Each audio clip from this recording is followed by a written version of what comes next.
Okay, so and let's start today's session. Welcome to the 10th TA session for the NPTEL course on Applied Linear Algebra for Signal Processing, Data Analytics and Machine Learning. This is offered by Professor Aditya Jagannathan from IIT Kanpur. And again, as usual, very quick introduction about myself. So my name is Yashvanth and I'm presently a PhD student at the Indian Institute of Science, Bangalore. My research interests lie in broadly in statistical signal processing and wireless communications, while I currently focus on some devising algorithms for intelligent reflecting surfaces for 5G and beyond wireless communications.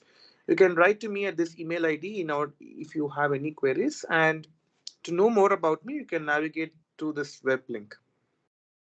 So today, the topics that we are going to focus on will be on looking at the applications of linear algebra, especially for machine learning techniques, and in particular on three topics. Number one is the SVM, or the support vector machine, and the other is a sparse regression, which basically gives rise to a very new technique, very new framework called the compressed sensing framework. And finally, on some clustering algorithms. So, as usual, we will begin today's session with a summarization of the week 10's lectures. So basically, the first lecture starts with describing about these support vector machines. Okay, so these are very interesting classifiers. So basically, these support vector machines are machine learning tools which classify between the data sets into two classes. For example, if you see in this particular figure, if you have some data points, okay, let me highlight. Okay, so let's say these are some data points which corresponds to one particular class, say class 0, and the other data points, say class 1.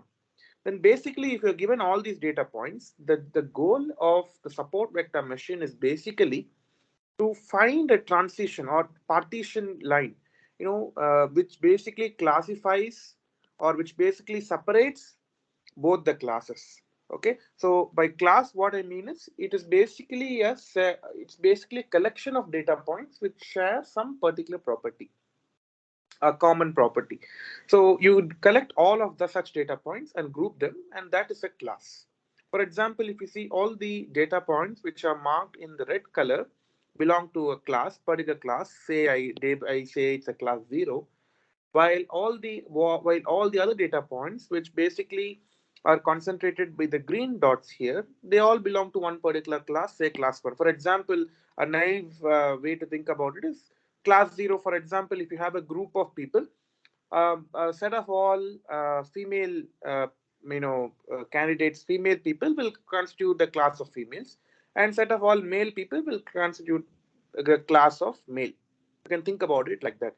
Support vector machine essentially assumes that these data points are in some way separated, and then what is the optimal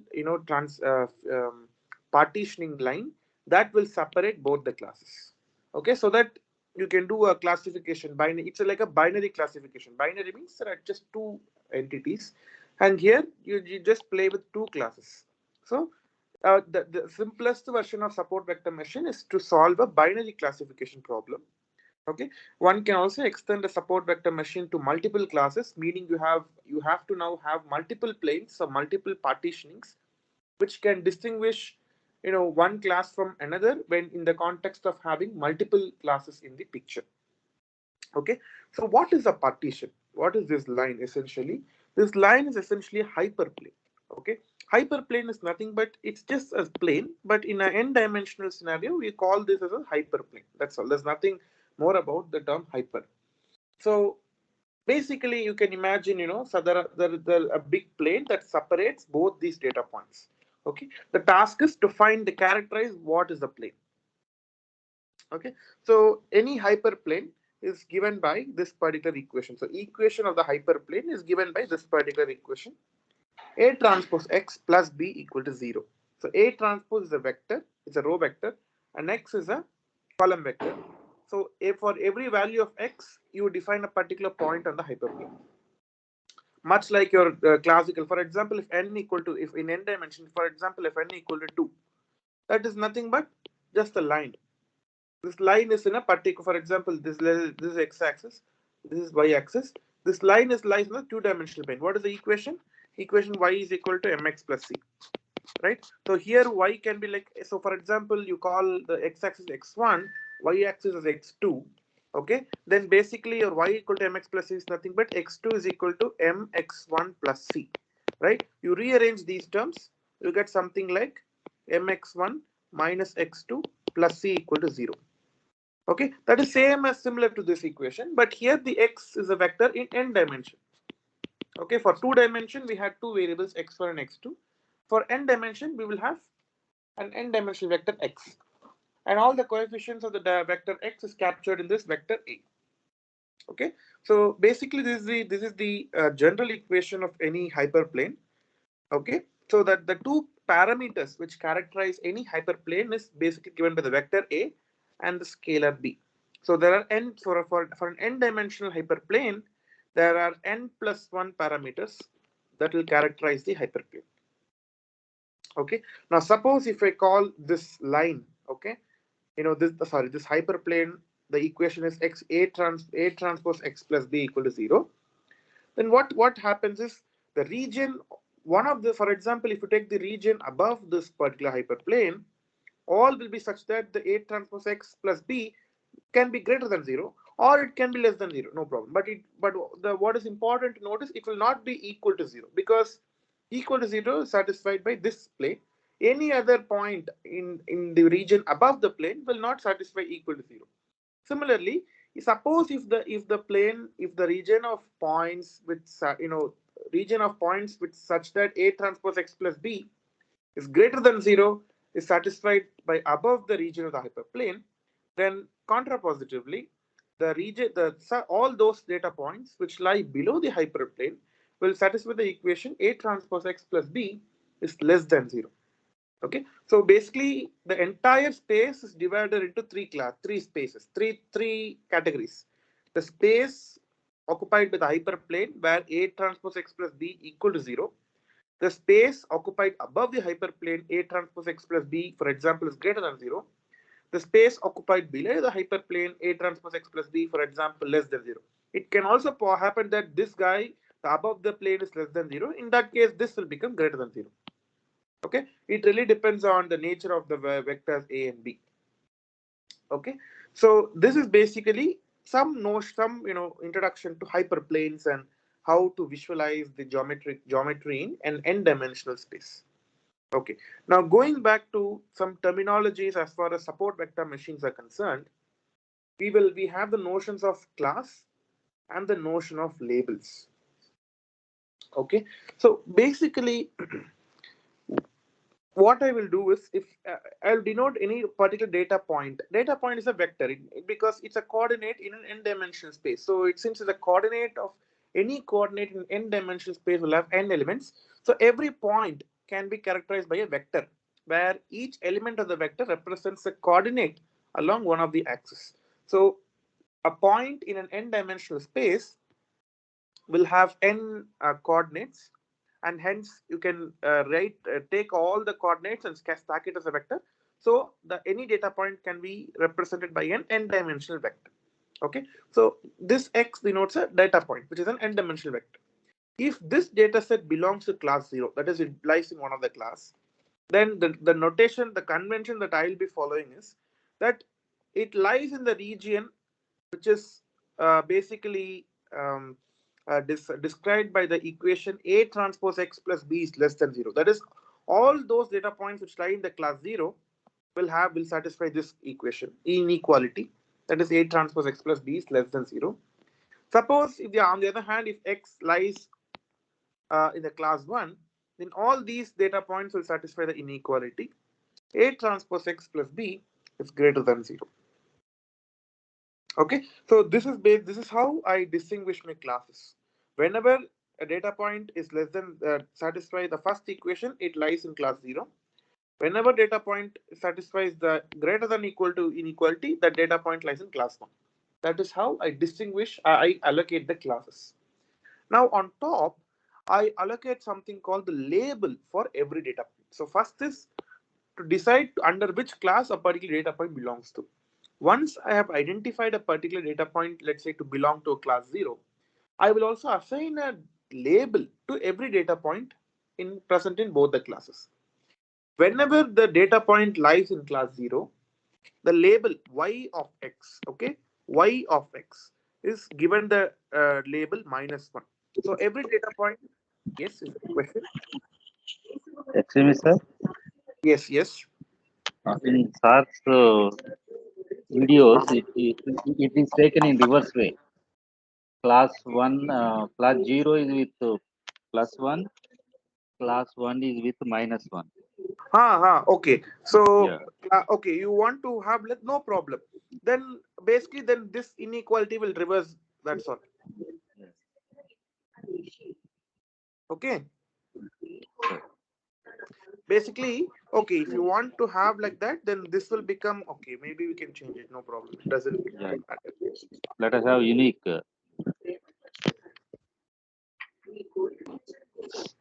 So this is what you're saying. Yes, sir. Okay. Then this we will change so that the overall, relation also this so that you need to maintain this relation, the combined constraint. Okay. Yes. Yes, sir. So this will be the inequality. It does not matter actually. It is just a Yes. Yes. it's just a matter of convention that we follow. But otherwise, the Yes. concepts Yes. everything will remain the same. Okay. So what I do is I give the label as 1 whenever um, that particular data point belongs to class 0, and I give the label as -1 to a particular data point whenever the data point belongs to class 1.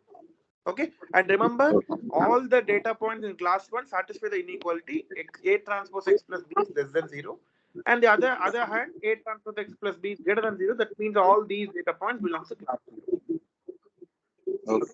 So now what happens is the combined constraint. How can you put both of them together in one single mathematical equation is basically given by this combined constraint equation. You take the label, okay, multiply that with the inequality that is evaluated at the particular data point.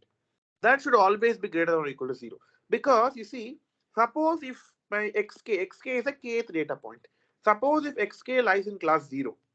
Okay, see as okay, let me move this here. Okay, now you see here, suppose if x lies in class 0, then this A transpose x plus b is greater than 0. And similarly, y of x is also is +1, which is greater than 0. So a positive number into positive number is, that's why it will be a positive number which is greater than or equal to 0. On the other hand, if xk lies in class 1, then this particular inequality is negative inequality, or also your label is also negative. So this is a negative number times a negative number, which is again a positive number. So it's greater than or equal to 0. So basically this equation, this inequality will basically capture both the constraints of whether a particular data point lies in class 1 or class 0. You need not have these, a split kind of inequalities here or split kind of labeling equations here. You can capture both of them by this particular inequality. Okay, so this inequality holds for every data point in the space. Okay, but as you see here, whenever A and B are 0, okay, for example, if A vector is a 0 and B is a 0, this inequality is always satisfied, which means it basically completely ignores the presence of data points in the, it is independent of your xk. It ignores your data point in the space, which is not the goal, right? Because we want to partition such that both the data points are belong to different classes. So in order to remove the trivial equation, what we do is we introduce another slack. Okay, for example, instead of 0, I make it as 1. Why 1? Not really. There's no really significance. You can make any number, say epsilon. It can be any number greater than 0, so that I don't land up getting a hyperplane where A and B are 0. Okay, now basically if I say that y of xk into A transpose xk plus b is greater than or equal to 1, what does it really mean? See, if it is greater than or equal to 0, this particular scenario corresponds to this case. Okay, but If I move from 0 to 1, what am I actually looking at? Basically, what happens is you are now separating the classes more. So you have, this is your class 0 and this is your class 1, for example. Then I just don't want to find one partition line between both of them. I want to have two partitions like here, such that in between there is no data point. On one hand, you have the class 0 data point. On the other hand, you have class 1 data points. Okay, so I'm introducing a null region. Okay, and what is basically this is called a null region. Okay, so basically that is precisely done by this introducing making 0 to 1. Okay, so again so basically what happens is the two hyperplanes A transpose x plus b is equal to -1, A transpose x plus b is equal to 1. Okay, these are the two hyperplanes, and the middle hyperplane is A transpose x plus b is equal to 0. Okay, so this is your class 0, this is your class 1, and these are labeling data points. Okay, someone corrected me, so this is +1 and this is -1. Okay, I can just change it here. Plus, minus. Okay, now the goal is basically again to find, or basically to make these two classes as far as apart as possible by drawing a partitioning line in between them. That is the goal of SVM. So in order to do that, what we will look at is the goal of SVM is basically to maximize the width W of the margin. So basically this is called the margin. Okay, this is called the margin. So this width is what SVM tries to maximize, so that the separability of the two classes is ensured. Okay, the more the number you maximize, better the separability that you can ensure. Because in general, what happens is your observations can very well be noisy. Okay, so noise, what it will do is it will basically tend to deviate your actual data point from its actual point to some other, deviate to some other some other point. So if I want to build a classifier which is robust to noise, so that is the classifier should not make mistakes of whether a particular data point belongs to class 0 or class 1, even in the presence of noise. Then this kind of restrictions are needed to ensure that I have higher separability. Okay, ensure I have high separability. Okay, that's the reason we want to maximize the width of the margin. Again, subject to the constraint that this constraint must be satisfied. This is basically imposed by the data points. Data points should not change. Okay, so you need to find a partition, or the alternatively maximize the width, so that this constraint is still met. For every k is equal to, if there are m data points, for all k equal to 1 to capital small m, this particular relation should hold true. Mathematically, what does it mean? This is a P0 is a problem P0. Maximize your width W subject to the constraint that y of xk, that is a label times the inequality A transpose xk plus b must be greater than or equal to 1.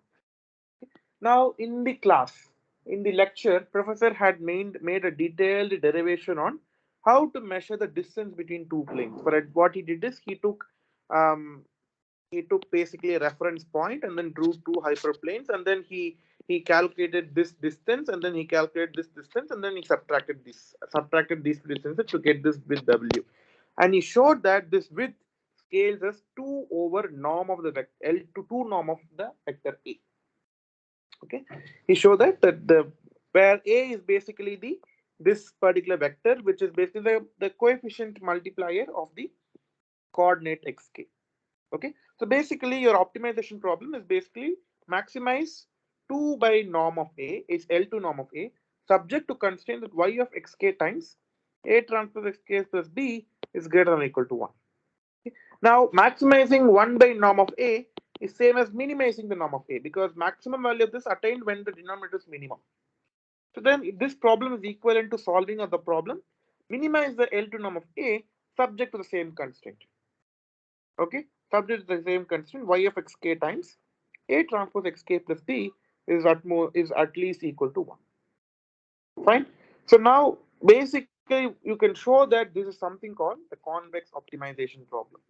Okay, so basically convex optimization problems are very special, very nicest optimization problems, in the sense that every the objective function, this is called the objective function of optimization problem, is called a convex function. It's a convex function, and the set that you're trying to optimize, the constraint set is something called the convex set. So basically, the optimization problems where you are trying to minimize a convex function subject to the constraint, where the constraint is a convex set. This kind of optimization problem is called a convex optimization problem, which can be solved very easily. Okay, so you basically ultimately you have to solve for your hyperplane equation. Okay, A and B. You can, for example, there are online solvers, something called CVX. It's an online solver. You just need to feed the parameters. Like you just need to feed in what these xk's are and what these y of xk's are, and then mention the constraint and mention the objective function. It will return your variable optimal variables. Okay? Or alternatively, SVMs can be. This is called SVM problem or support vector machine problem. Alternatively, they can be solved by something called the dual problem. So basically, it's like there's a separate class of techniques in optimization called primal dual optimality. So basically, primal problem is the problem which we have in hand. For example, this is the problem that we want to solve. This is called the primal problem. Okay. Now there is something called dual problem. That is, you take the dual function or the dual problem for this primal problem, solve the dual problem, and then the solution to the dual problem will also happen to be the solution of the primal problem. This is a very famous trick in optimization problems called the primal. It's called the duality. Okay, so there's a rich theory behind it. Okay, basically which tell, because what happens is in many times the primal problem will be very difficult to solve. So what people do is they take the dual of the primal problem, that dual problem can become little easier. So solve in the dual domain, solve for dual problem, and get the solution for dual problem. And there are some theory that says that the solution for the dual problem is also the solution for primal problem. Then they make use of this trick in order to solve the primal problems. So SVM, if for example you can use the same trick and get a very easy closed form solutions for your hyperplanes.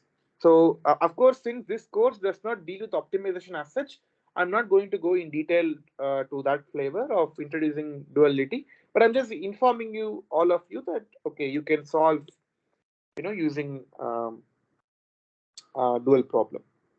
So there is a question on chat. Lagrange multiplier is dual problem. Well, really, not really. Lagrange multiplier is not the dual problem. It is the valid solution to the primal. It's a way to solve the primal problem. There is something called Lagrange dual. That is different. Okay, that is different from Lagrange multiplier. Yeah. So basically, Lagrange multipliers you can use for any kind of constraint optimization. Okay, it is not something to do with primal or dual. Even if suppose if your dual problem happens to be a constraint optimization problem, you can use Lagrange multiplier even there. It doesn't say that I'm using for primal or dual. It is for any constraint optimization. But there is something called Lagrange dual that is different from Lagrange multiplier.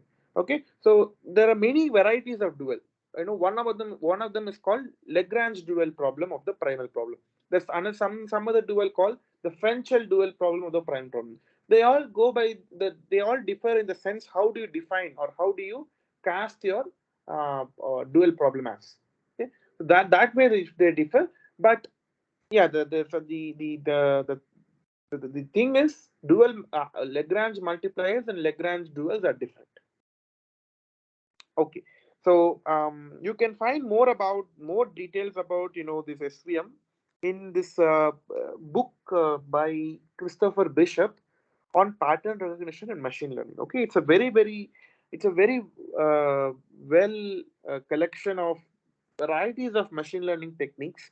So there you can find the dual based solution for the primal problem.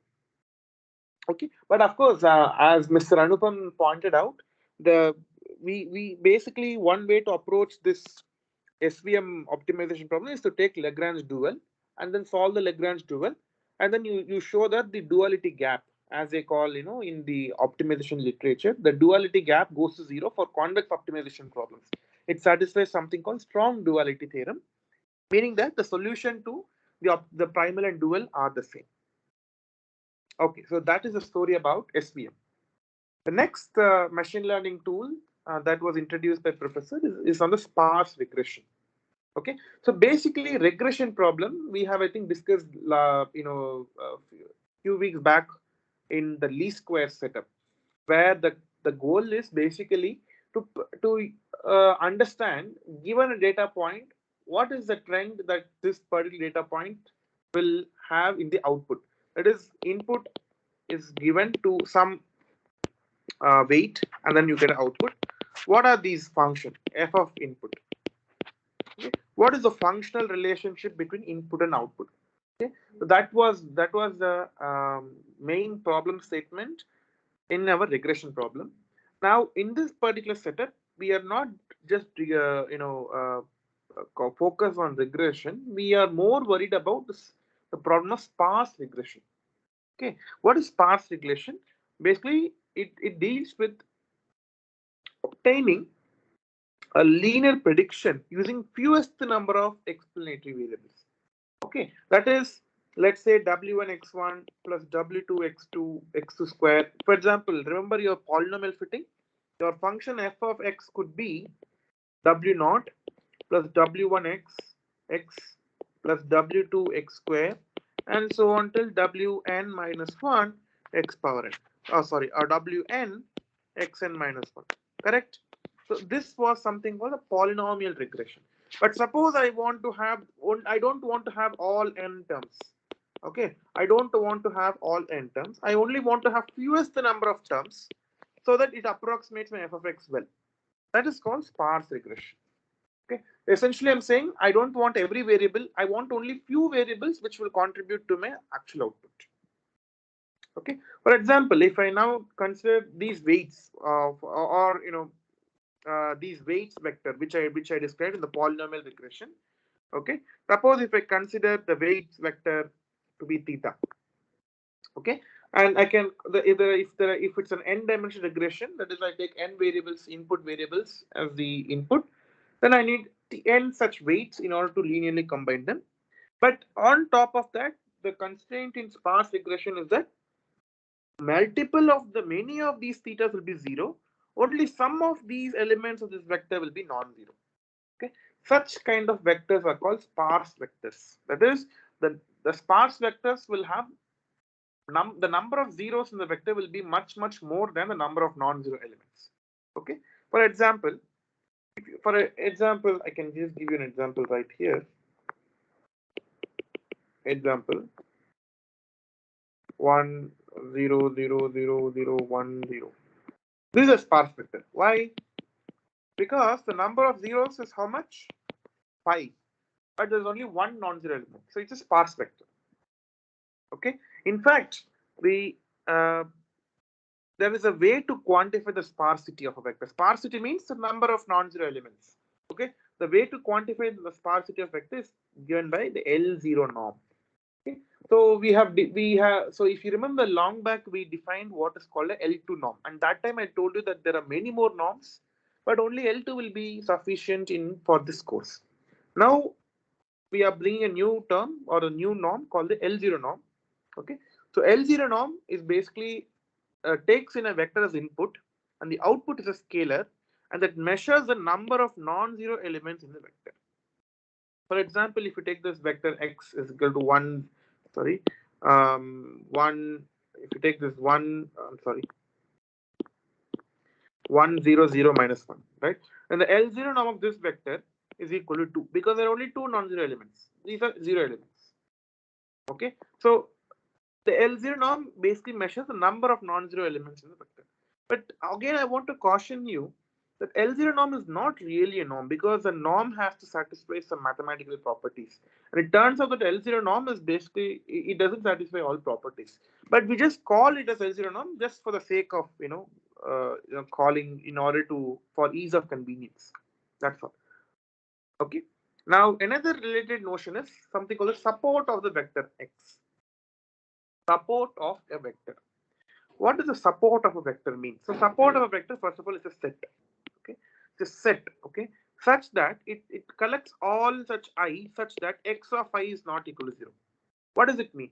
It basically collects all the indices in the vector x such that the location in that particular indices in the vector x have non-zero element. Okay, so basically it collects the indices of all non-zero elements. Okay, support of x is a set which collects the indices of all non-zero elements in the vector x. Support of vector is a set. So if I say something 2 bars on both the sides, it means I'm measuring the cardinality of the set. That is, I'm counting how many number of elements are there in that set. Okay, in general, the number of elements in the support set is equal to the L0 norm of the vector. That's because in support I'm only counting those elements where the in which the now the entry is a non-zero element, and precisely that also that is the same job that L0 norm also does. That's why cardinality of a support of a vector is same as the L0 norm of the vector x. Now, if the vector x is a sparse vector, then what happens is the cardinal, let's say the L0 norm of the vector is m. That is, there are only m non-zero elements. Then that m, the L0 norm, will be much less than the capital N, where capital M is a dimension of x. That is, x is an n length vector, x1, x2, and so on to xn. But among these n entries, only m of them are non-zero. This m is much smaller than n. Such kind of vectors are called sparse vectors. Okay. Now these are some terminologies, in sparse signal processing, something called L0 norm, support of a vector, and so on. Okay. Now going back to sparse regression, what is the problem? So you have x bar of 1. This is the input vector. This is my input data point, which gives an output y of 1. The second input data point, which gives a scalar y of 2. The mth data point, which gives the output y of m. Okay, where each data point itself is a vector. Okay, it's an n-dimensional vector. It comes from an n-dimensional space. Okay, so now the way I want to model is something like a polynomial regression.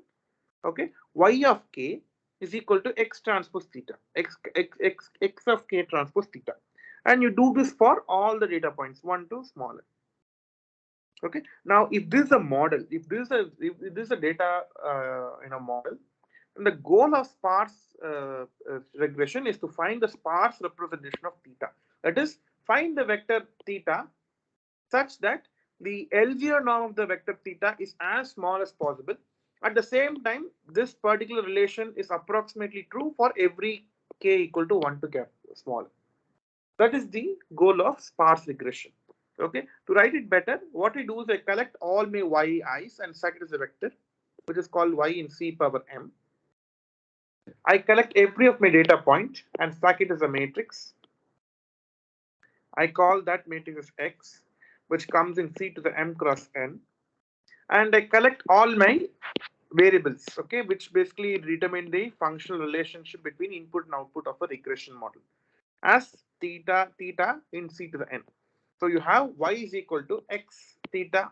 Maybe I'm ignoring noise for a moment. So y is equal to x theta, where y is in c to the m, x is in c to the m cross n, and theta is in c to the n. And note here n is much larger than m. That is the number of measurements. So these are like every data point relation is a measurement. So there are how many measurements? There are m measurements.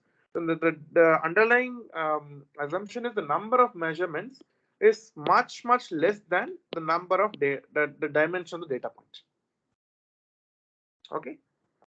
The problem is what? So basically that's a sparse vector. So it's a sparse regression.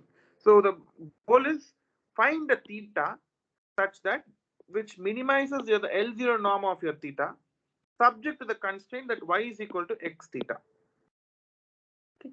This is basically an underdetermined system of equation. Why? Because see the number of equations I need to find basically theta, okay, which is like the variable of optimization. But if you see the number of equation is what? M. But the number of variables is n. but m is much less than n. That is, the number of equations is much less than the number of variables. Okay, so that's called an underdetermined system of equations.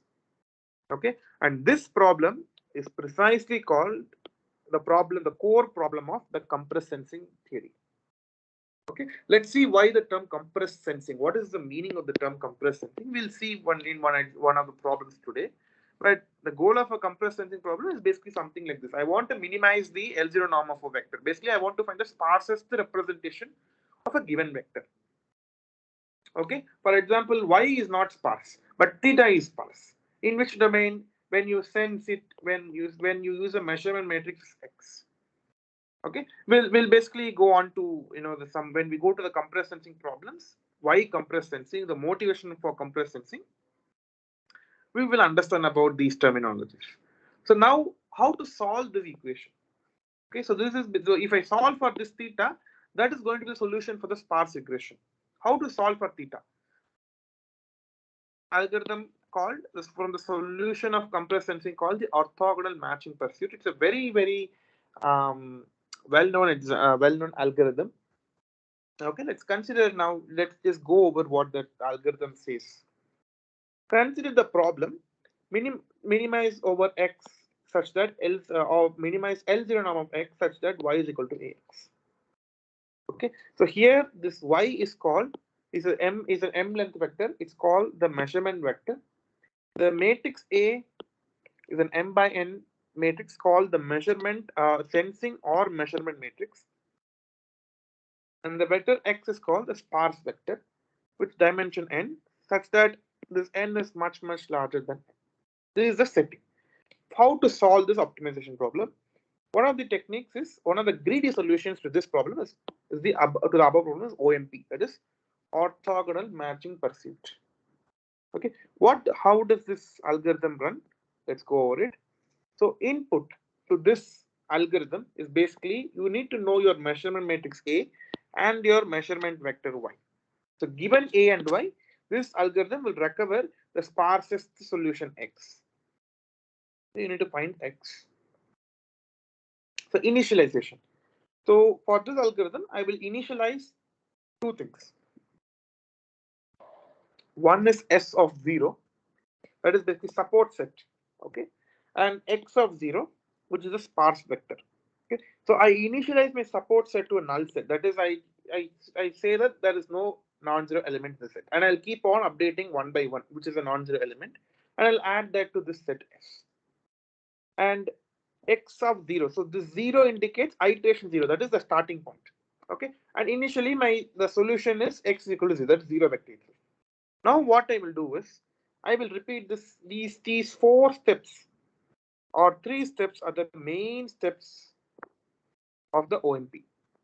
Okay, so what does the iteration have? Repeat the following steps until a stopping criterion. We'll see what stopping criterion means. First step is basically to compute the augmentation index. That is, what you basically do is in every iteration, you will select one particular column of your matrix A and take the index of that column and keep adding to your support set S. Okay, so that is what is done in the first step. For example, if you see X of 0 is equal to 0, correct? So n is an iteration index. When you start for the first time, your n is equal to 1, n is equal to 0. Then what happens is this guy is 0, which means Ax is 0. This guy is fully knocked off. So what does this mean?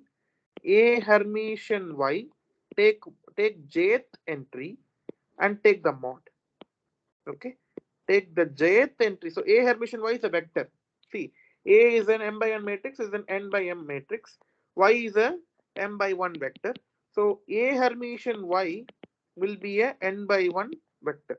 I take the jth element A Hermitian Y, take the mod, or take the jth element and take the mod. Okay, that is basically this expression. Okay, and collect that for every n because it's an A Hermitian Y is an n length vector. So every element you take the jth entry and stack and take the as a set. Take the maximum of all these elements and the j that basically gives the maximum element.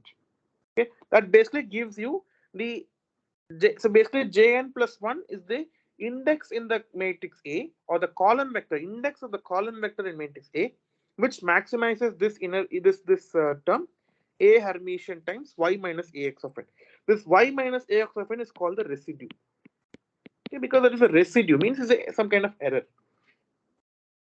Okay, now once you have identified the index, add that to your support set. Okay, Sn plus 1 is equal to Sn union this index Gn plus 1. Once you have found out your Sn new Sn plus 1, update your sparse vector. Okay, how? Just minimize, find that x, find that z. Sorry, I should have written that arg bin over z. Okay, find that z such that it minimizes y minus az L2 norm, subject to the constraint that this z belongs to a space where the support of this vector z is a subset of Sn plus 1. That is, I want to minimize over all those z where the support of z is exactly precisely equal to Sn plus 1. I don't want to search over any other z whose support lies outside the Sn plus 1. Okay, over all those z such that the support of the vector z, that is the elements or the location of the non-zero entries, lies within the Sn plus 1 set. Take only those z's and then solve for this and then solve for that z which minimizes the L2 norm of difference between y minus az. Okay. What is this exactly? This is exactly the least square solution, right? Maybe there is a square missing out, but the solution is the same. The z that minimizes this is also z that minimizes the square of this. The solution is basically the same as least square solution. So what does it mean? So basically, that's nothing but your this A trans A Hermitian A, the whole inverse A Hermitian Y. But here it's not just that. I also have a constraint over this support of Z. So what this basically tells is you have to only take those columns of A which are indexed by the set Sn plus 1. Call that matrix as submatrix as Asn plus 1 and use that in your least square expression. So Asn plus 1 Hermitian times Asn plus 1, the whole inverse, As Hermitian n plus 1 times y. Okay, so this is your updated sparse vector. Okay, and then what will you do? You take this Ax plus n minus 1 and go back here. You get this use this here, and this will be now n will update to another next level, and you keep on doing this iteratively until some criterion, called the stopping criterion. Okay, so there is finally the x that you get out is a sparse vector, the solution for this problem, and the final S, that the set that you get is the support of the vector. That is, it indicates the location at which the solution xn plus 1 will have non-zero elements. Okay, to explain this particular Asn plus 1 more better, what I mean is, suppose if your matrix A has n columns, A1, A2, and so on till An, and suppose if your support S is equal to, it says your set is 1, 2, 4. Then if we say A subscript S, that means I only pick those columns and form them as a matrix which are indexed by the support set. That is 1, 2, 4 means I only take A1, A4, and A5 and form them as a matrix AS. Okay. So if I say AS plus AS of n plus 1, take only those entries in the AS plus S of n plus 1, and then take the column vectors of the matrix A which is indexed by this set as AS of n plus 1. Okay. So this is the overall algorithm. Okay, now the output of this algorithm, suppose if you iterate this, suppose let's say, so that this basically this is 3-step procedure, 1, 2, 3, again you go back, 1, 2, 3, again you go back, like that. How many times you keep going back? Let's say you keep doing this 3-step procedures for 3 times, okay, or s times. Okay, then the total number of iterations be s. And what will happen is you can show that the final vector x of n plus 1, the vector x in the last stage is the final s sparse vector. Exactly, it will contain s entries which are non-zero, and the support set will have s elements. The number of iterations you run the algorithm for will more or less dictate the sparsity level, the number of times, the number of non-zero entries that you will have in the sparse vector x. Now, how to choose a number of iterations? That is, what is the stopping criterion? Suppose you knew a priori, the sparsity level. That sparsity level means what is the number of non-zero elements. Suppose you knew beforehand itself, okay, I want to precisely do a sparse regression with 10 variables. I don't my output should be represented by only 10 variables, not more than that. Then precisely run the number of iterations should be 10. Okay, then OMP will return you a 10 sparse vector. Or suppose you don't know. I don't know, the sparsity level. I don't know how many variables will be used to represent my data. But I want to minimize the error. That is, I should not have a very large error by using only small amount of data to represent any data point. Then go with the error threshold. Based on error threshold, that is your error that you accumulate between your measurement and the linear prediction using the fixed data should not exceed your some tolerable error of epsilon. Okay, until you satisfy this condition, keep on incrementing your n. Select your n. N is the iteration index.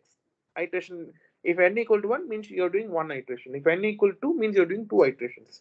If n equal to 3 means you're doing 3 iterations. So select your iteration index n such that this condition is satisfied. This is the error that you can tolerate in describing a particular data point using sparsest representation.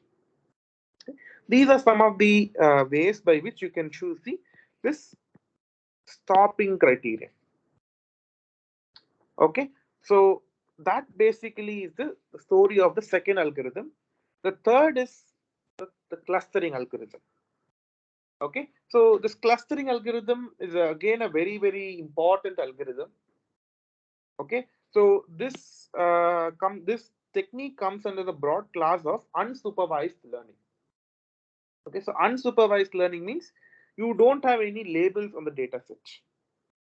Okay, so for example, if let's see this particular figure, you have the data points. Okay, you see these orange dots are the ones which belongs to, let's say, class 1. These brown dots belong to class 2 or the cluster 2. The red dots belong to cluster 3. The goal of clustering problem is basically to distribute or assign each data point to a particular cluster. Okay, so in doing so, the clustering algorithm should learn how many clusters should I have in the space, and which data points get mapped to which of the clusters. Okay, these are basically the characterizations of the solution to a clustering problem. Okay, so basically clustering problem focuses on organizing data points into some clusters.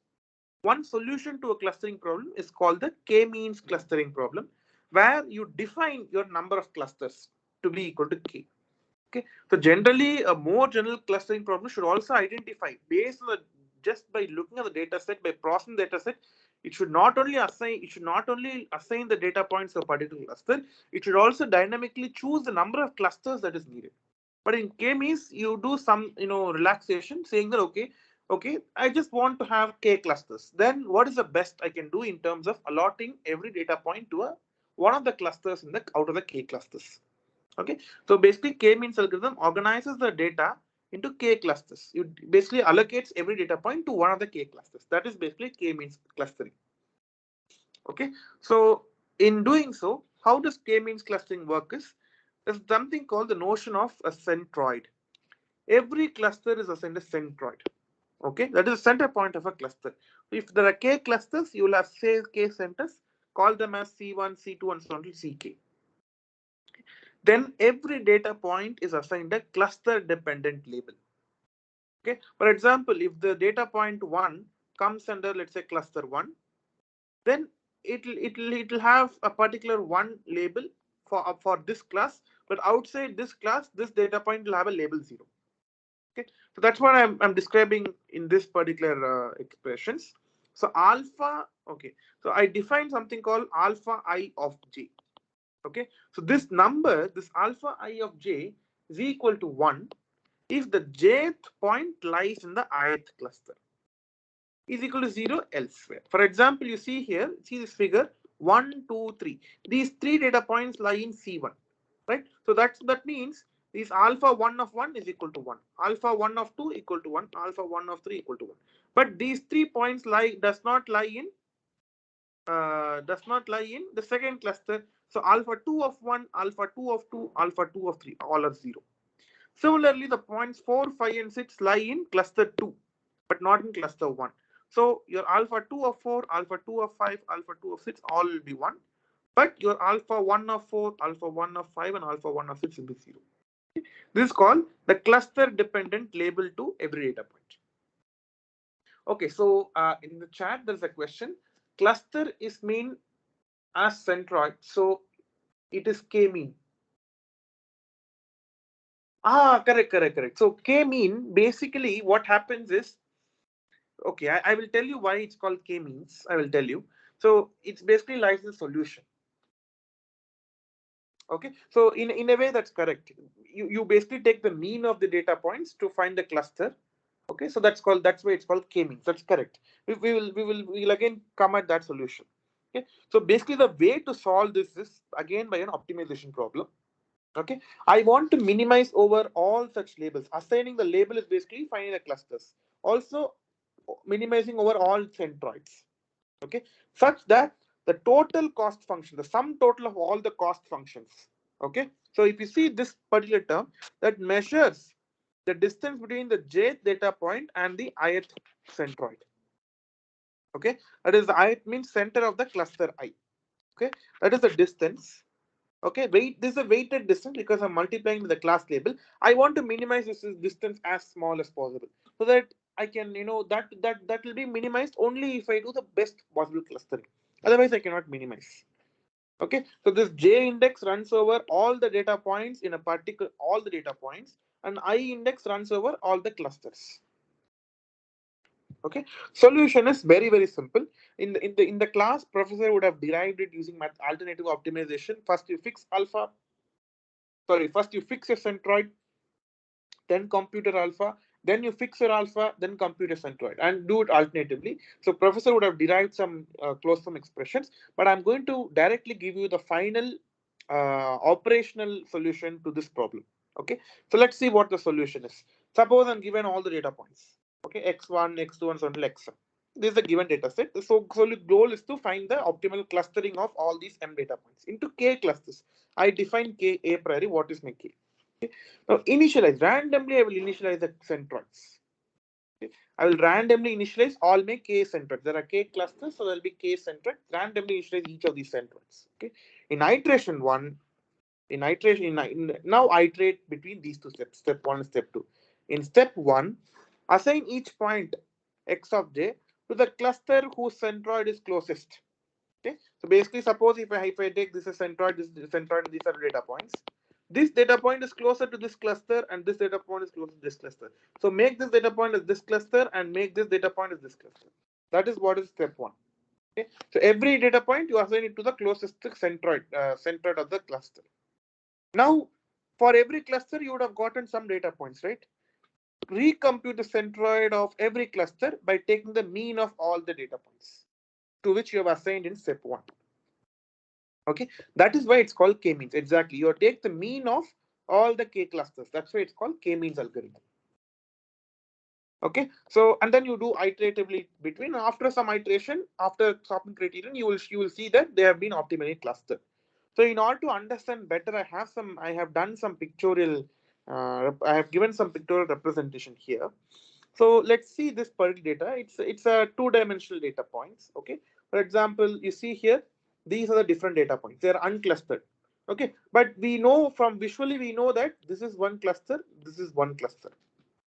That is the visual representation. But we need to prove that is based indeed the clustering representation. We will prove that. So what is the first step? Initialization. You initialize randomly your centroids. So here k equal to 2. I choose my cluster equal to 2. So what is centroid? Your blue and red. See here, you find these are two centroids which I'm initializing. I'm randomly choosing 2 points. They are the centroids of both the clusters. Okay.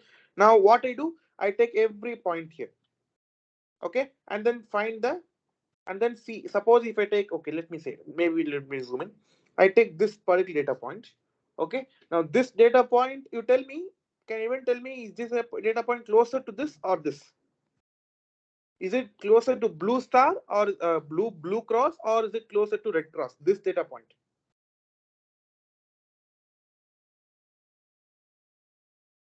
Yes, can anyone tell me?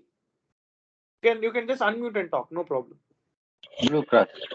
Correct. So this data point is closer to blue cross. That is why you see in this figure, I've assigned this to cluster blue. So for example, so that matter, what happens is you draw a straight line here, okay, which is basically perpendicular to this curve. This the line joining the two crosses. You draw a straight line. Every point lying above this straight line will belong to they'll be closer to blue cross compared to red cross. Every point in this region will be closer to red cross compared to blue cross. Okay, that's where you see the first iteration you have gotten something this. So basically, what is this? So first step was to, sorry, now let me move this here. Just a minute. Okay, the first step. What is the first step? Assign each point xj to the closest centroid. That's what I'm doing. This is the first step. Step one. Okay, so all these blue dots are clustered in one cluster whose centroid is this blue star. All these red ones have been clustered in the cluster whose centroid is a red cross. Okay, that is the first step. What is the step two now? Step two is recompute the centroid with the assigned points. So now compute the centroid, the mean, the center of all these blue points. That will come out to be somewhere here. That's what you see in this figure. Similarly, compute the mean, the center of all these data points. That is means what you take every data point, add all of them up, and then divide by the number of data points you have in this particular cluster. That's what I'm saying. Say computer center, and that will basically come out to be this. Okay? So now you see your centroids have become relocated. Earlier it was here, these two. Now they have got relocated to somewhere else. Now once you have found out the new centroid, again do the step one. That is, again you take every data point and then find the nearest centroid. You will get this. Okay. Now once you get this, again find the new centroid. You get this. Okay. Now once you found the new centroid, again you take all the data points and then assign it to the nearest cluster. You get this 2F. Again you keep on doing this, then 2G, then 2H. 2H. You see now, for example, you see in these figures, there's hardly any change. Is hardly any, which means a clustering algorithm has converged to the solution. See, now we have found out two clusters which are pictorially matching. I expected the same thing here. This one and this one should be two clusters, and the algorithm has converged to a stage where it has identified these two as clusters, separate clusters, and it has identified the correct center. This is called clustering problem. Okay, so this is the illustration that I took from this book. It's called Pattern Recognition and Machine Learning by Bishop. You can this is a very rich collection of results. You can always go back. You can read this book. It's also a little challenging to read this book because it has so many it has a lot of collection of different results. Okay, so that is basically the summary of the lectures for this class, this week's lecture. So now we will jump on to the second part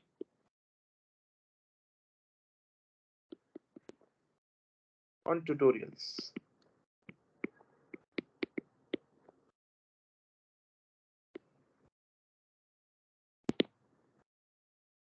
Okay, so today's tutorial.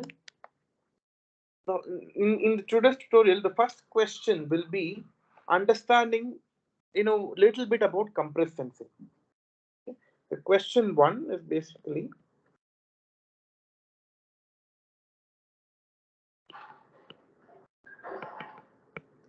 understanding the uses of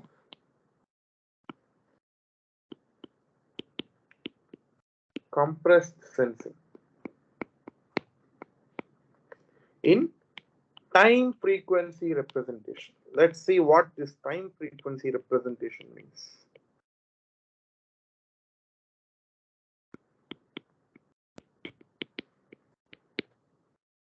Okay. let's see what.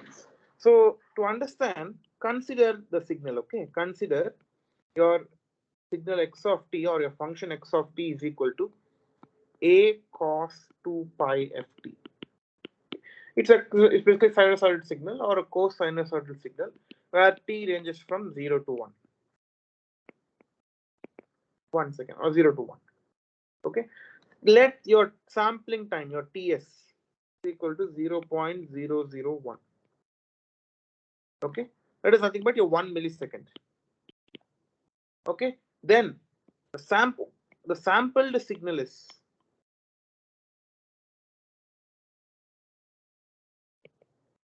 what is your sampled signal?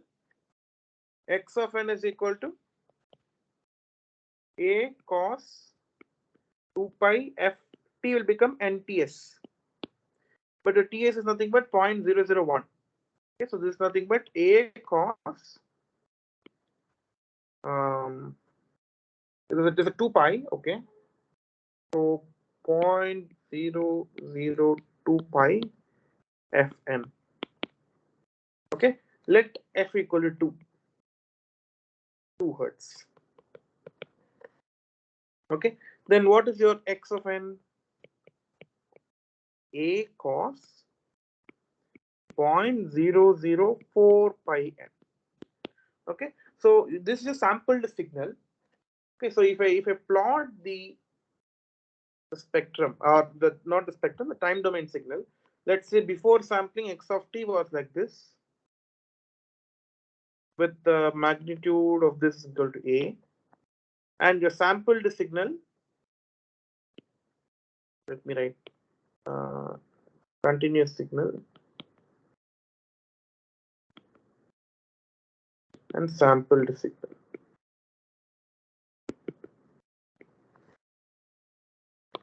Okay, this is your x of n versus n. Now, how will this be? This will be something like this.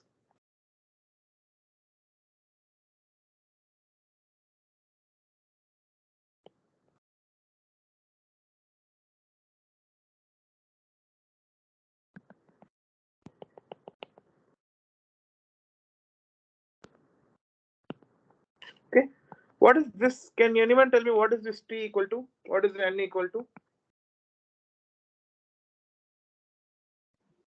What is this number? T is continuous time variable, n is a discrete time variable. Yeah. Can you tell me the value here? What is t? It's 1. Why? Because I told f equal to 2, which means in 1 second there will be 2 cycles. Okay. Or wait. I have to be clear. Well, not really. I'm sorry. Not really. I should have been a little more careful.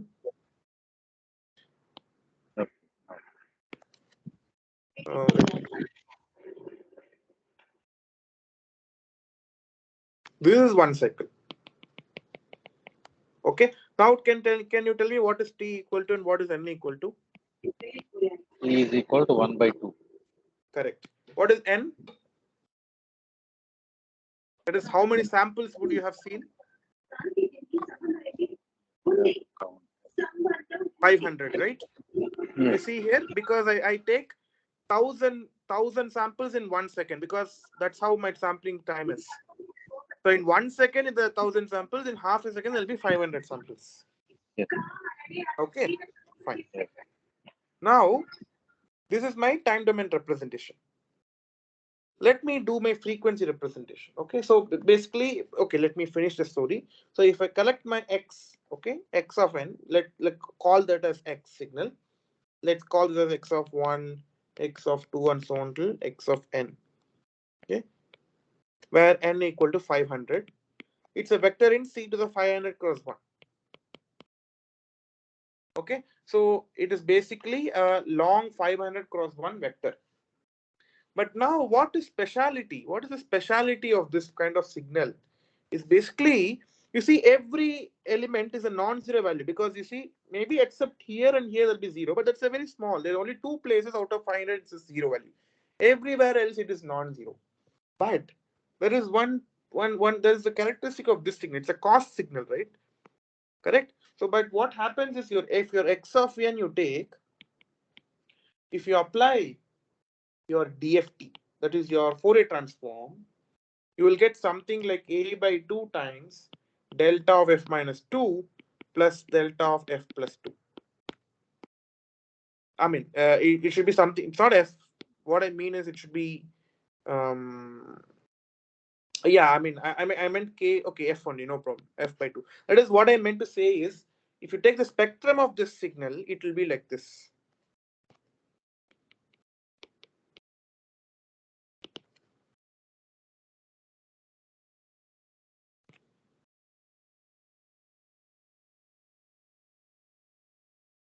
Okay, where it will be a frequency corresponding to 2, and this will be a frequency corresponding to minus 2. Do you agree? Basically, I have different bin. These are different bins because I'm taking DFT, discrete Fourier transform, and everywhere else is 0. Only wherever the angular frequency corresponding to 2 hertz, continuous time 2 hertz, I'll have a peak. Everywhere else it's 0. Okay, so that is basically the representation of the same signal, time domain signal, in frequency domain. Okay, what is the use of this signal? You see, except 2 locations, everywhere else it is 0. So this signal x of n is sparse in frequency domain.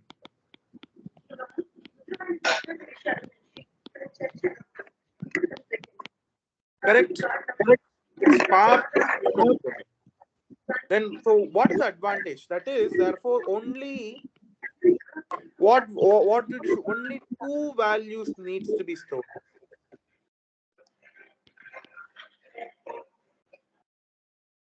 Instead of 500. Suppose if I were to store digitally this vector, you need to store every 500 entries separately. But if you were to represent the same signal in a sparse domain, then you need to store only 2 values. What are the 2 values? Number 1, the f of 2, the frequency at which you have a non-zero entry. Number 2, the x of f of 2, that is the amplitude. That is the amplitude at the f of 2. If I know these 2, then I know the signal. So you just need to store 2 values instead of 500 values. That's why it's called compressed sensing. Instead of sensing every single entry of your vector x, I only will compressively sensing only some values of x in some other domain. See, these are not values in the call. For example, this mod of x of f of 2, this guy will not even be of the form cos 2 pi ft. Cos 2 pi ft. If you, for any t, b, or any f, you will not get this as the cos value. But in some other domain, frequency domain, you indeed get this as a value. That's why it's called compressed sensing. Okay, such that you still do not lose the information.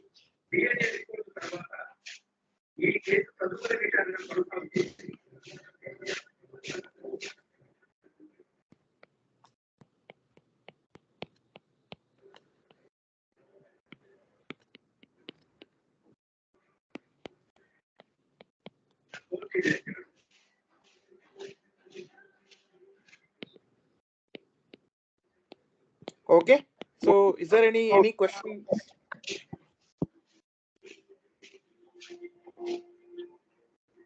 Okay, fine. So this is about just some basics of, some intuition about why compressed sensing is useful. Now, one question on compressed sensing. Okay, so solve a DOA estimation problem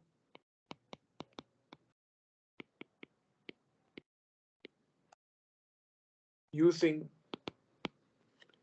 compressed sensing.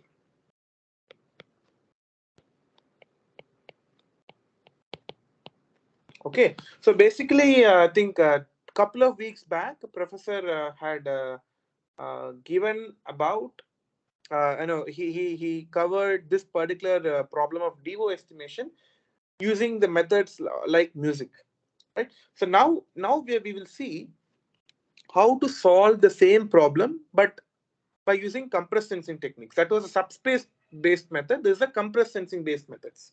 Okay. We will see. Suppose let's revisit our model. Let me take this. So revisit the system model.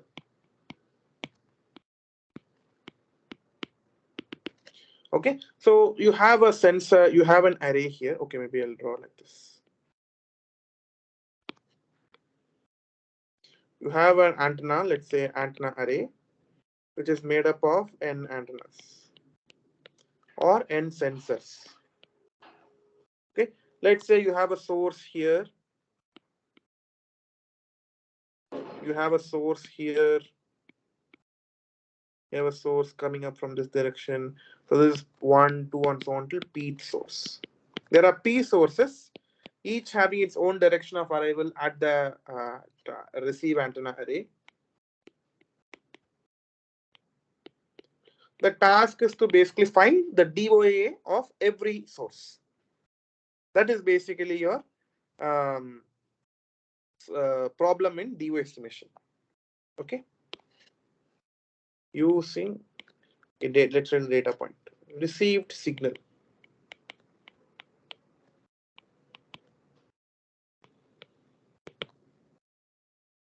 Okay. So received signal, your Y is basically in C to the n cross 1 number of element in antennas.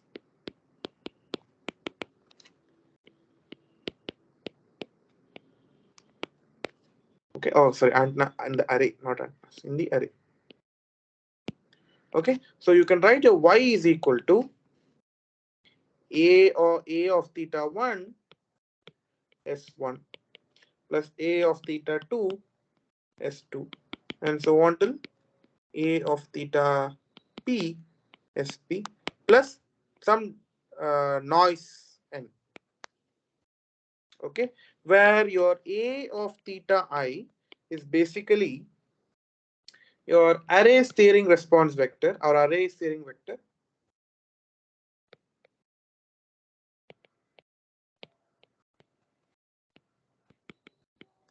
at angle theta I. Okay, and your SI is the signal from source I. What is a theta I? The DOA of source I.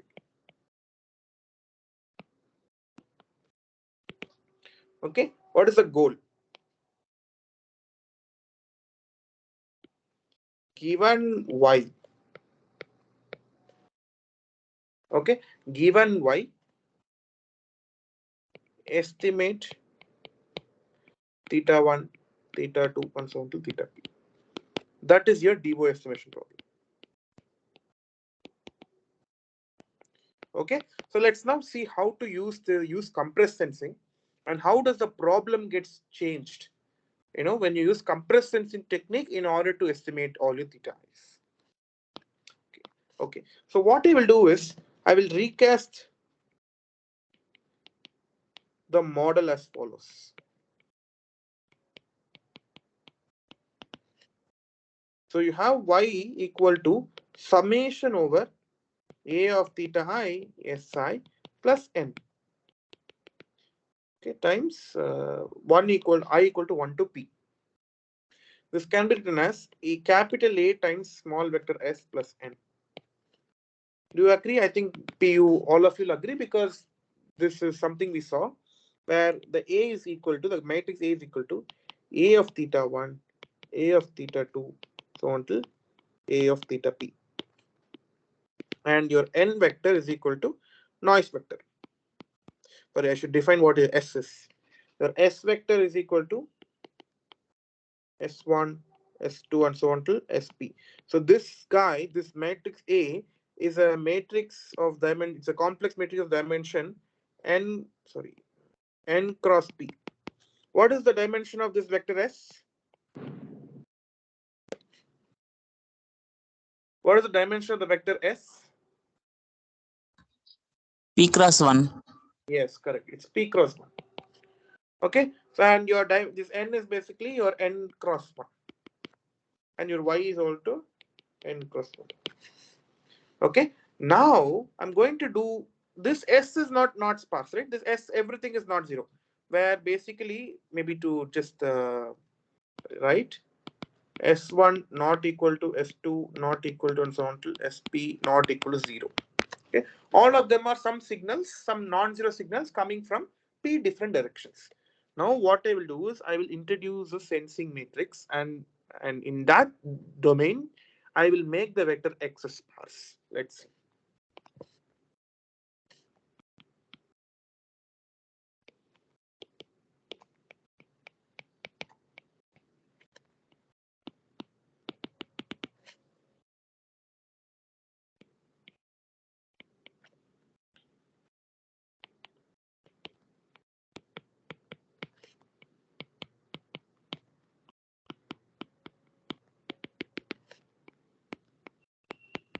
Okay, so what I do is I grid where phi 1.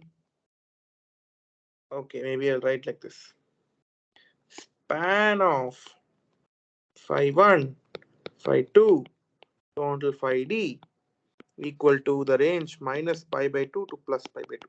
Basically, what I do is I divide the entire range from minus pi by 2 to plus pi by 2 into d different angles.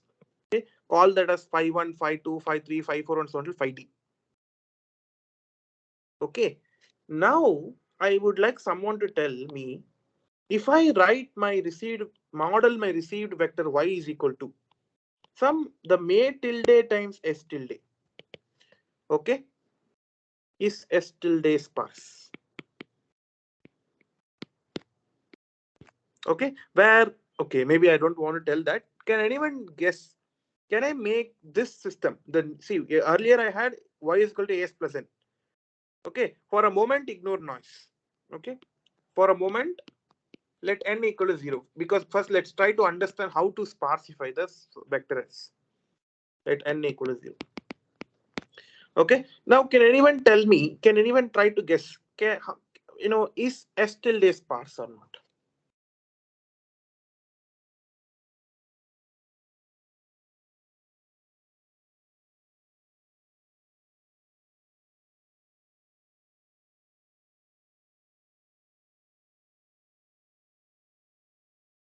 Yes, can anyone guess?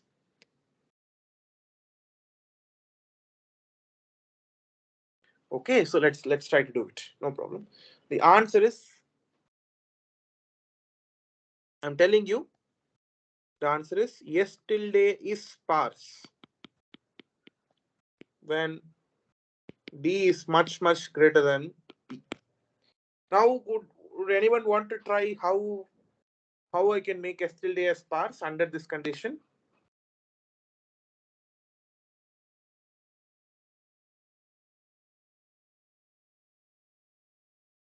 Okay, so let me just do it. No problem.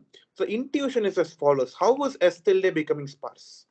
So basically, what I did is I took the entire grid, the angular grid from minus pi by 2 to plus pi by 2 in different distinct. Let's say this is phi 1, phi 2, phi 3, phi 4, phi 5, and phi d minus 1, phi d.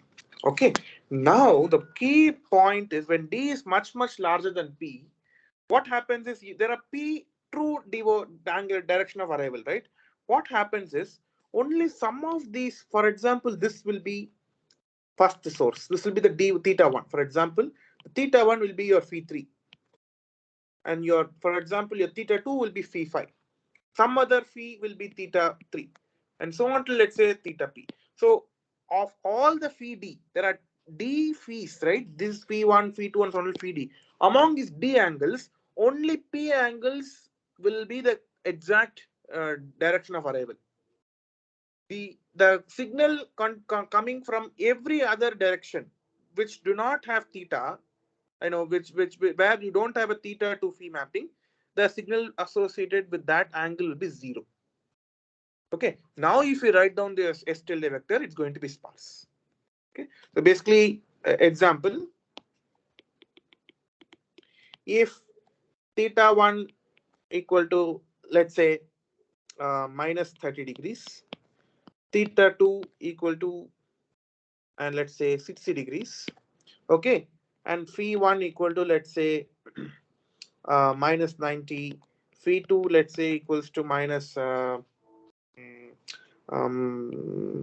minus 75.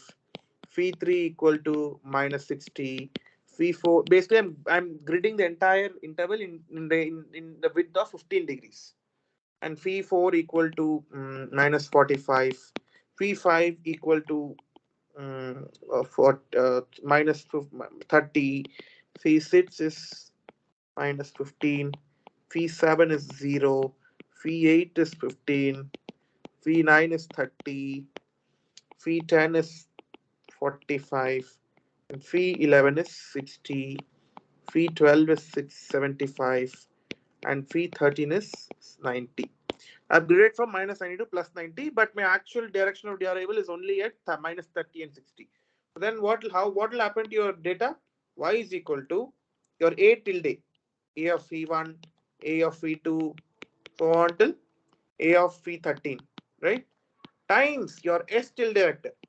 Now, what will happen here? Your phi 1 is minus 90, but your theta 1 is minus 30, so this is 0. Your phi 2 is minus 75, it doesn't coincide with minus 30 or 60, so another 0. Next is minus 60, it doesn't coincide with minus 30 and 60, another 0. But you see, your phi 5 is equal to theta 1. The fifth element will be equal to S1. This is the fifth element. Fifth element. Similarly, minus 15 will be 0. Maybe let me do this a bit more. Okay. Minus 15, 0. Then 0 is minus 0. 15 is not equal to minus 30, 60. Phi 9 does not contribute. Phi 10 does not contribute. Phi 11 contributes because 60 is equal to 60. So you'll have 0 and then S2. 0, 0, 0. This is your 11th position. Okay. So basically, you've made your vector S as a sparse vector under some other matrix. This is no more equal to A. Your A was theta 1, theta 2, and so on theta P, but you have made this as A phi 1, this A tilde, not equal to A. That's why your S tilde is sparse now.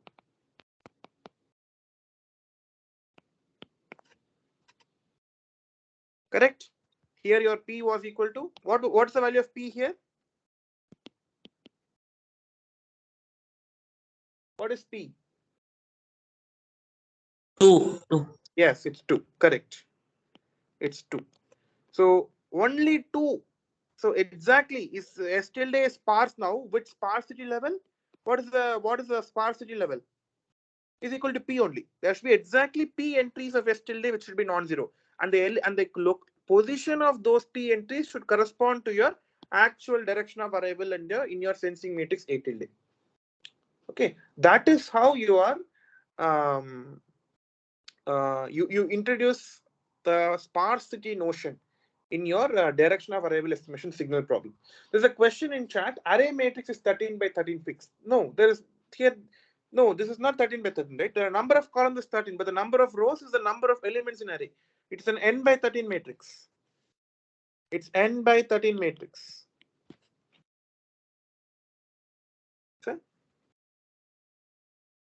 Okay, so it's an n by 13 matrix. So that is not true. But anyway, so basically your S tilde has now become sparse. So now what is the new problem? Let's see the new problem. Therefore, new problem.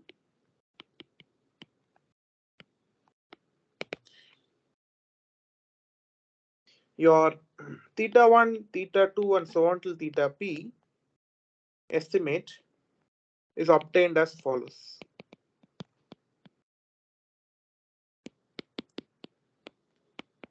Okay, so basically minimize over your S tilde subject to the L2 norm. That is, you need to minimize the L2 norm of your S tilde vector subject to the constraint y equal to A tilde S tilde plus n. Okay, so there's a plus n. So what I will do is that error should be at most epsilon.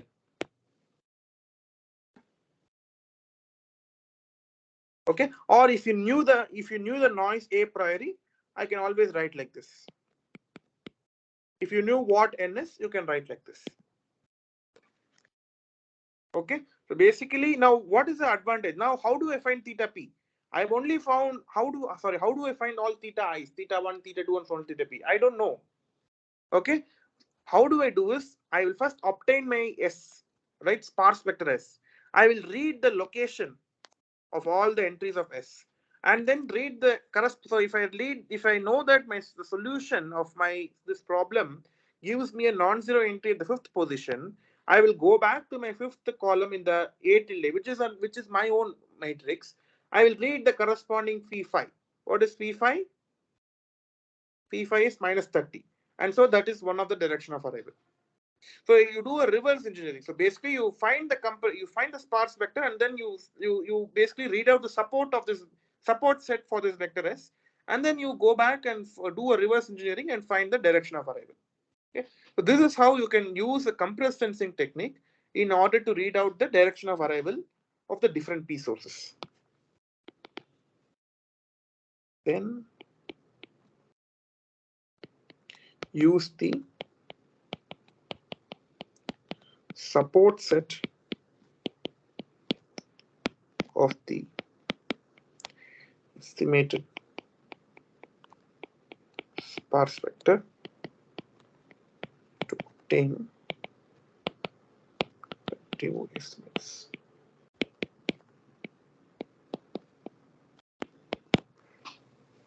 Okay, fine. So now I'll ask you one thing. Can anyone point me out to what are the differences that you find between this method and music method to estimate the work? Can you please tell me?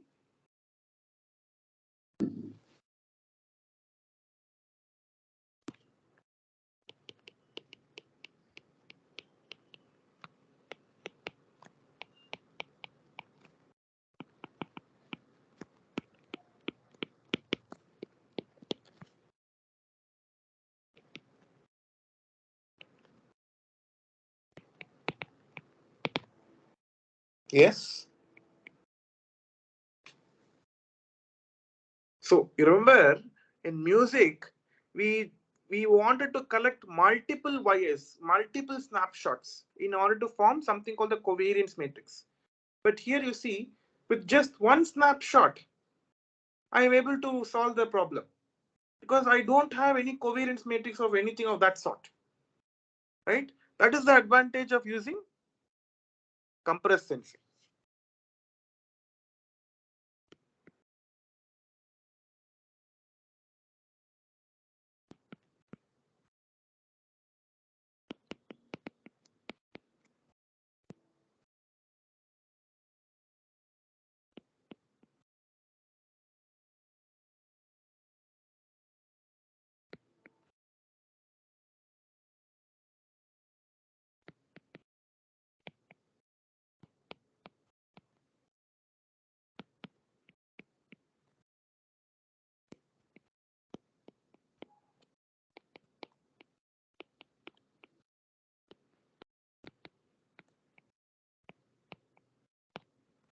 Okay, but music performance basically improves when you have multiple snapshots.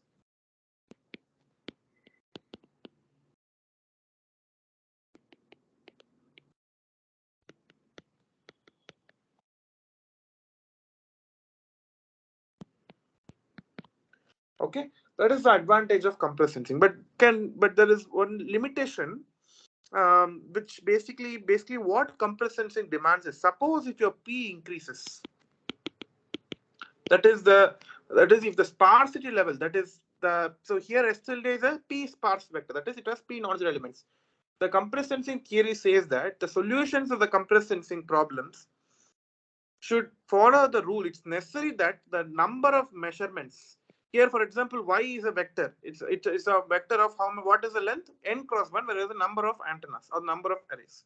The number of elements should be much larger than the number of sources in order to be successfully recover my sparse vector. But music, that's not the case. Music, all you require is, if your number of sources is p, if n is equal to p plus 1, even that is sufficient in order for me to recover my your angle of arrival. But here, your n equal to p plus 1 is not sufficient. You need n to be much, much larger than p. Specifically, there are conditions like n should be at least 2p. Okay, n should be at least 2p, which is a necessary condition in order to be able to recover my sparse vector s tilde successfully, given the equation y is equal to a tilde s tilde plus n. In fact, that condition 2p, n equal to 2p holds in a noiseless scenario. If there is noise, you need n much larger than 2p also, against p plus 1 in music. Okay, that is the demerit of complacency. So every algorithm, engineering have their own. Every algorithm will have its own engineering trade-offs.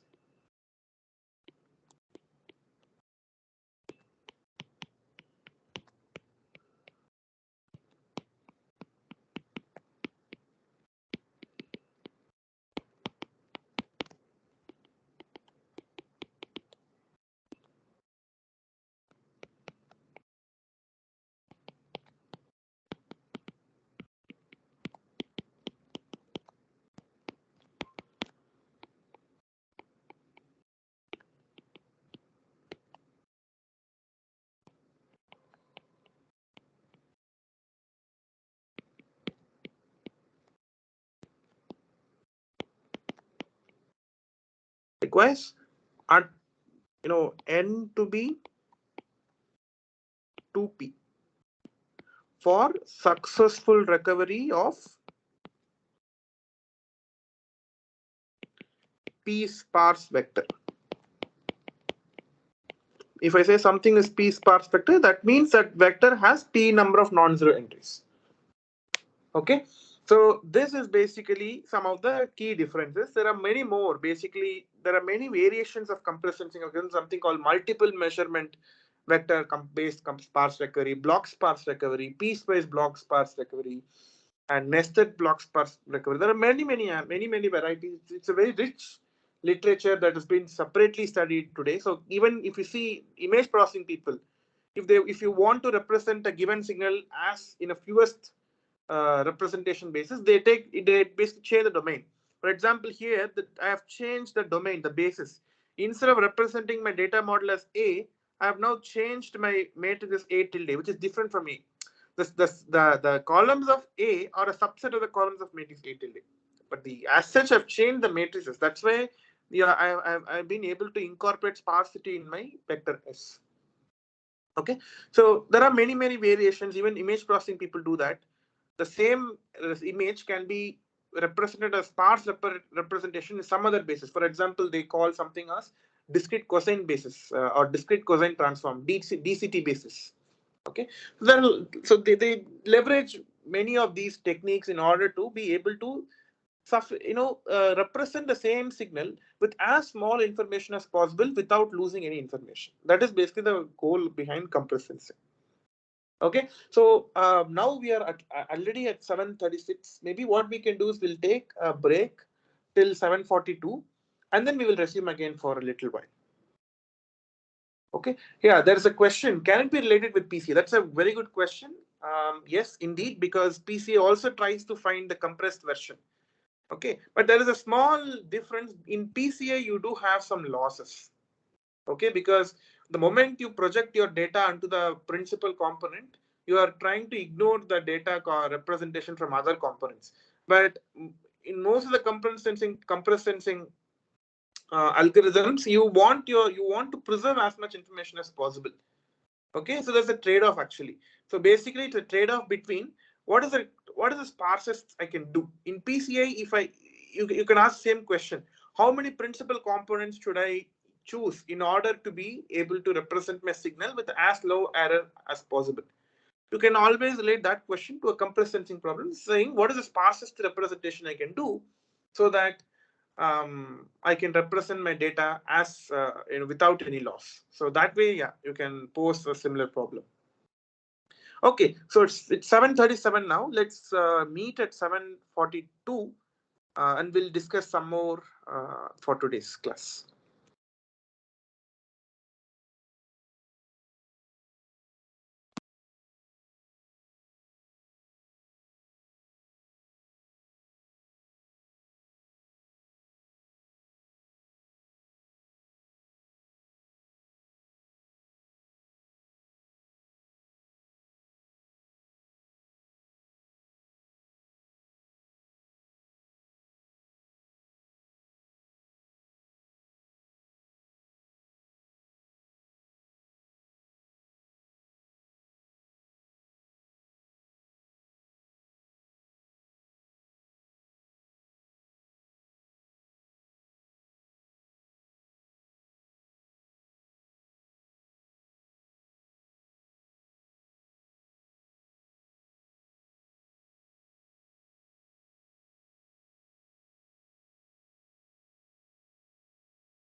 Okay, so let's continue.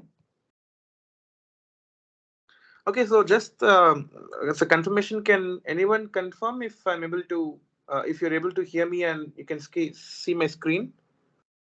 Screen. Yes, we Yes, can see yes. the screen. Sure, sure. Thank you, thank you. Okay, there's a question in the chat. Sensing array is fixed in design. Yes, true. So sensing array means, so what does it mean? So sensing array tells the number of elements. You see this representation y is equal to a tilde times s tilde versus y is equal to as plus n, or y is equal to as. In both the cases, the number of rows is n. It's same, right? So the number of rows is n. That I have not disturbed. I have only disturbed the number of columns. Okay, so that does the practically I have not disturbed the practicality of, you know, changing the array dimension. I'm not doing that. I'm only, see, for example, what I'm trying to say is, if you now expand this equation, so what is this? Multiply a of v1 times 0 plus a of v2 times 0 plus a of v3 times 0 and so on. Only whenever there's a non-zero here will that get multiplied. So if you write down, this is nothing but a of v5 times s1 plus a of v11 plus s2, correct? But what is v5? v5 is your minus 30, sorry, which is same as your theta 1, the same as a of theta 1 s1 plus what is v11? v11 is your minus 60, which is same as your theta 2, right? So then it is same as a of theta 2 plus times s2, which is same as your as, right? So basically, I have not changed the received signal. I have not changed the the antennas. I've retained same physical configuration. I've only manipulated my math a little bit so that I can incorporate some sparsity and I can use some compressed sensing solutions to solve my problem. That's all. But if in essence, I have really not done anything to any change in the physical interpretation of the physical antenna array at the transmitter. Okay. Then the question is, then why P in A? So I don't understand what you mean by P in A.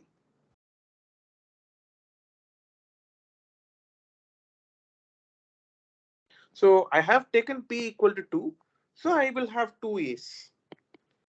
Okay, what I'm trying to say is, instead of just saying 2 non-zero A, introduce D times A's, of which D minus P are 0. That's what I'm trying to do basically.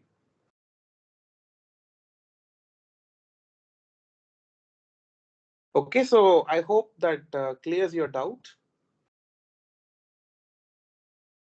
Okay, yeah, so I think you got it now. Okay, so let's now move on to the next question. So this question is basically to give you a flavor of different solutions to compressed sensing problems. Okay.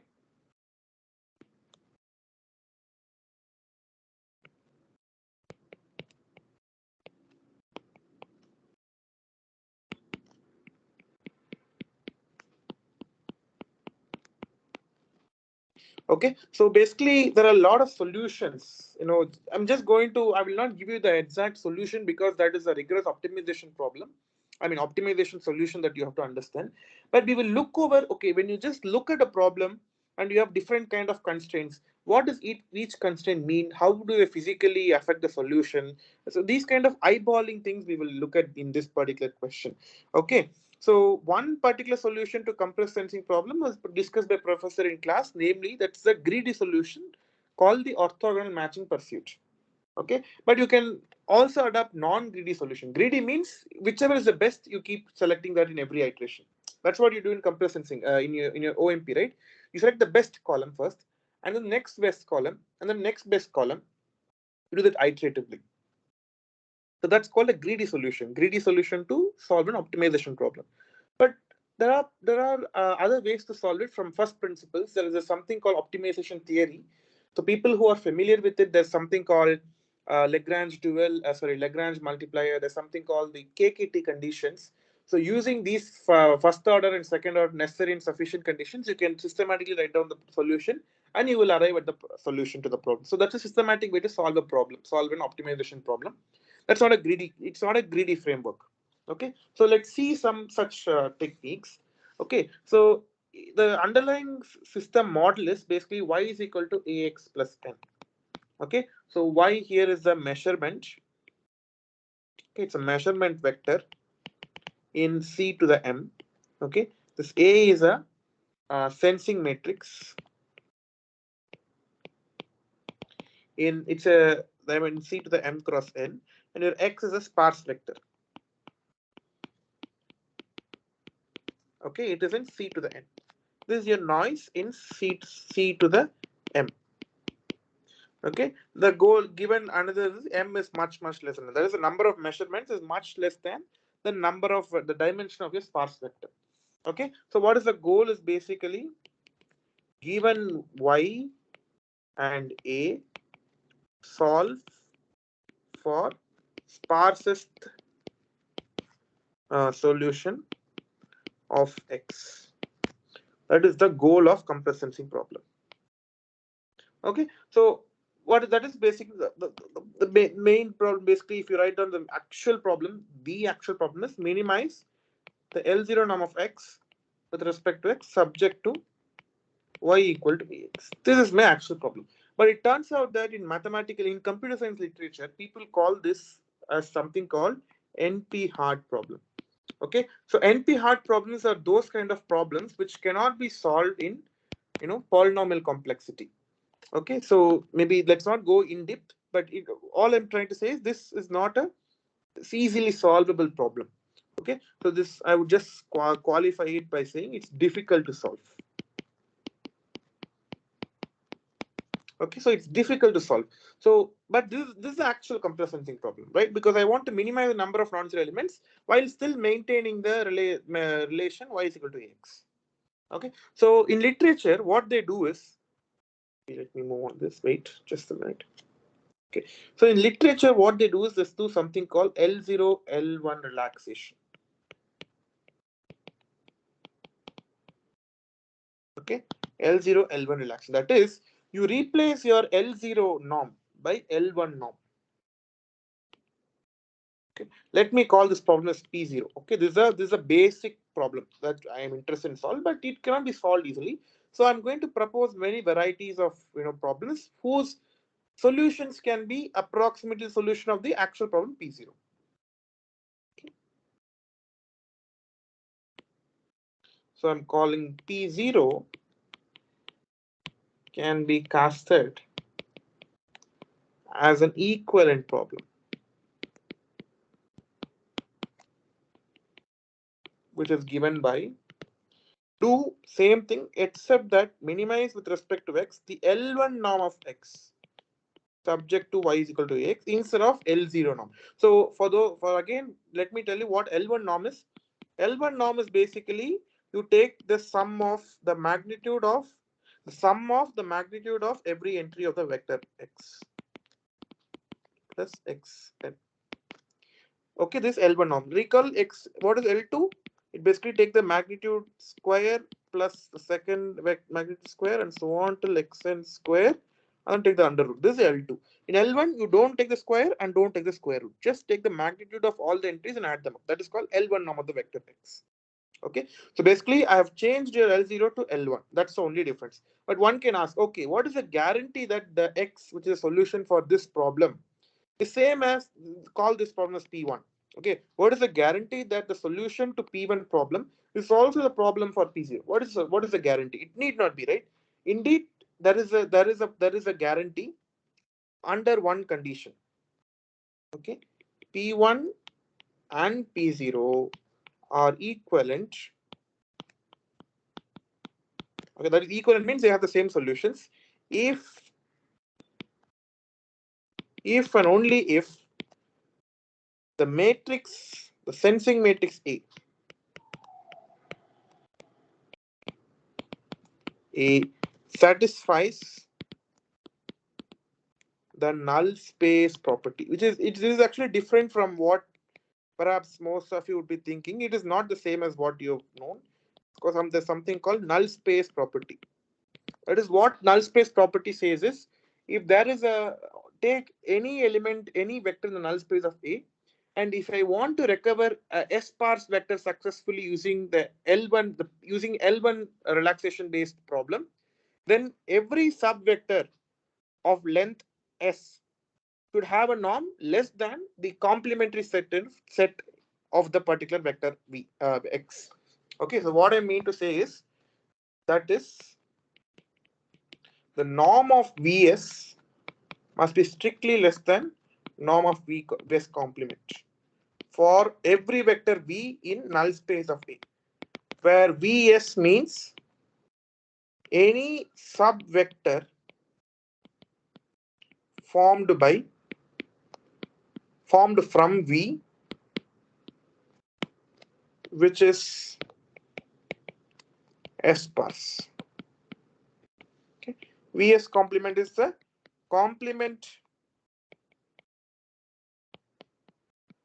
vector of V with respect to Vs. That is, you remove the Vs and everything else will be the Vs complement. Okay, this is called null space property. If you don't understand, it's okay, but it's good to know these techniques. Okay, later when you apply, when you encounter such kind of a problem, you will know that okay, this can be solved efficiently. Why? Because P1 is not hard. P1 is not at all hard to solve. P1 is easy to solve. There are, you know why? Because it's a convex optimization problem. Convex optimization problems are actually very easy, guys. They are very easy to solve. Okay, it's a convex optimization problem, and in fact, if you want a ready-made solution, there's something called linear programming. It's one of the solutions in optimization to solve a particular optimization problem. You can pose an L1 minimization problem as a linear programming, and you can solve it very easily. There are many methods today. It's a very standard technique. Okay, to solve such kind of problems. It's called linear programming. Basically, for people, there's something called simplex method, where you keep iteratively looking at different possible sets of solutions in order to arrive at the actual solution. Okay, so this linear programming is a very effective and well-established solution to solve this L1 minimization problem with the constraint y is equal to ax. Okay, so that way P1 is a very easily solvable problem, and also if A satisfies null space property, then the solution returned by minimizing L1 norm will also return the same. So that is also solution for the actual compressed sensing problem P0. Okay, so that way it's an easy thing. Okay, the other way, the other way to solve this compressed sensing problem, but when there's a noise. Okay, now let me call P1 dash, that is noisy version of your problem, noisy version of P0.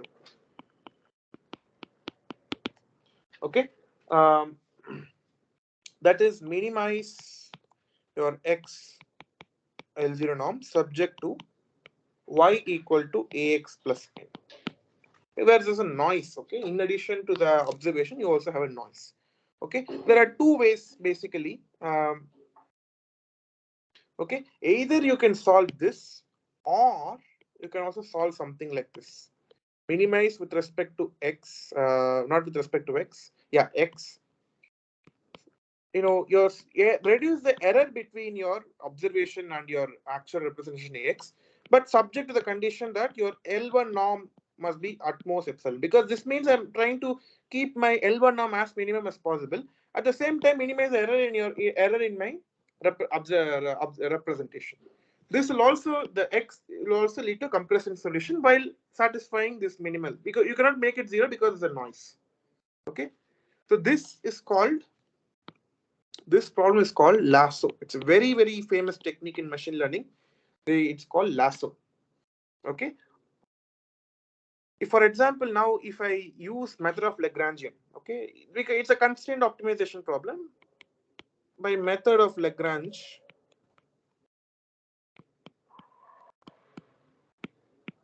okay, you can show that the first step is your y minus ax 2 plus lambda times mod of x1 is your L. This is your Lagrange. Okay, so lambda is a Lagrange multiplier, and that really decides. It's an engineering design that one has to take. Okay, if lambda is 0, it is very, very not 0, very small number near to 0, then basically what this minimization problem does is the solution X will basically be such that if it is very small number, this second quantity is very, very small, correct? So then I'm only interested in minimizing the first quantity. So what happens is the resultant solution X will not be sparse, but it will only be interested in giving a zero reconstruction error. This is like a reconstruction. Given Y, I need to go back and find my X. So that's like a reconstruction. On the other hand, if lambda is very, very large, okay, then minimizing L it will be equivalent to minimizing the second quantity, which means it is more sparse promoting, but it doesn't take into account the reconstruction error. This is the engineering trade-off. That depending on what is the requirement to solve in engineering problem, one has to choose a lambda. Okay, let me just note it down. If lambda is very small, very close to 0, we are basically interested in zero reconstruction error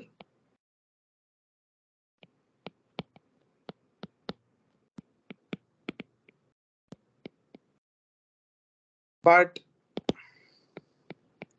solution, okay, is not sparse promoting. That is, this kind of a solution, this kind of problem is not sparse promoting.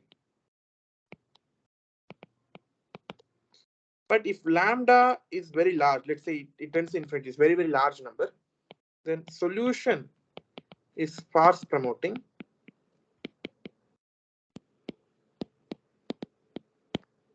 but the error, reconstruction error, is not, may not be 0. Okay, so we need to choose an optimal lambda which you can tolerate. Okay, I want this error, I cannot tolerate a error more than this. At the same time, I want this kind of a sparse representation.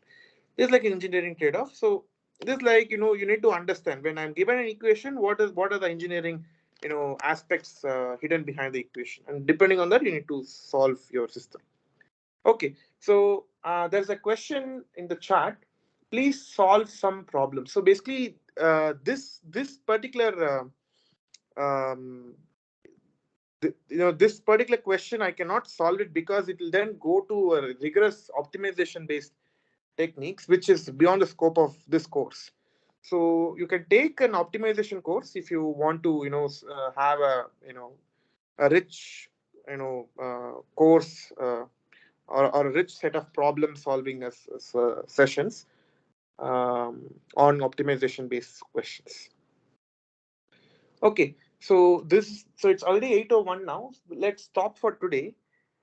Are there any questions?